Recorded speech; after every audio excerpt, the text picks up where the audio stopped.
I'm sorry, Senator, I didn't catch that.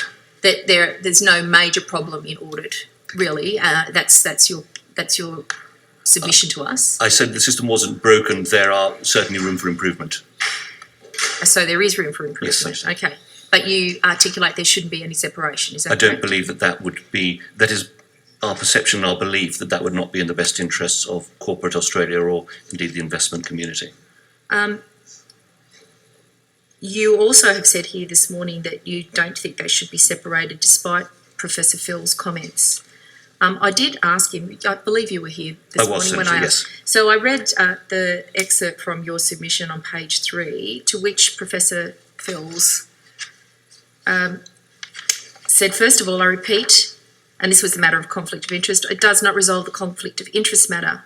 But the second point is that I'm really sceptical of those arguments, referring to your arguments in your submission.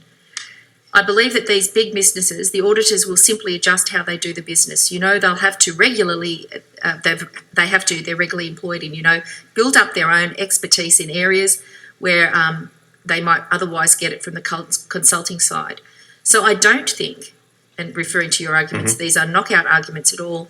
I'm sure in the commercial world, they're fully capable of adjusting to different resourcing and staffing expertise requirements that they just had, and they're blowing up the content points to create a correction of the situation with questionable practices. Now, the fuller transcript will show the extent of his arguments, but basically he says you're wrong.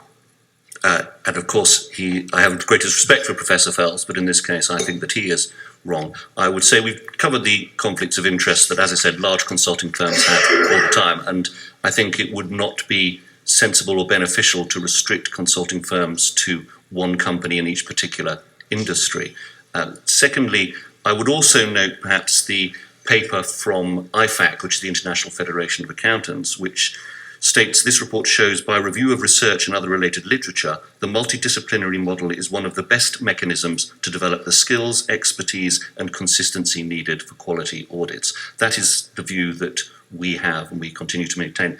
My final point, Senator, is Professor Fells said those firms would build up the expertise. That would seem to indicate that there would be a time when the quality is not necessarily there as the firms built that expertise up, and that would cause me some concern. Well, it concerns me, Mr. Porter, that it's perhaps in the best interest of some of your members to dispute Professor Fells, and I think he has an incredible reputation for serving the Australian people. Absolutely. And it is the Australian people who are impacted when there are failures. You out of hand dismiss the structural separation that is embedded in the US law, and you also have argued against the UK. But I do note that the UK arms of KPMG, PwC, EY, so 3 of the 4, have all agreed in that jurisdiction to dropping non-essential consulting services in UK to UK clients in the FTSE 350. So if it's good enough in those jurisdictions to have separations, why is it so different in Australia that the same companies, the very same companies, cannot operate in a way that removes conflict of interest and removes perception of conflict of interest? I would say, Senator, obviously, first of all, I understand that you are having the Big Four partners in later on, so obviously that will be a question that you can inquire of them. I would also say from a purchaser of these services, I would want to know what services are being defined as audit, what services are being defined as non-audit, and what services, in fact, are being defined as audit-related or other assurance. For instance, an auditor is often expected to be able to do other regulatory reports, financial services, license reports as an auditor, but it's not actually an audit service. So I think before we move down that role, there will need to be clarification, detailed clarification within an Australian environment of what services can be provided by an auditor as part of their audit, what services it makes sense for. Fundamentally, So in the current situation, to be clear, Mr. Porter, there is a high degree of ambiguity, which is leading to this concern about conflicts of interest, because there is no structure of the kind you've just described. There are certain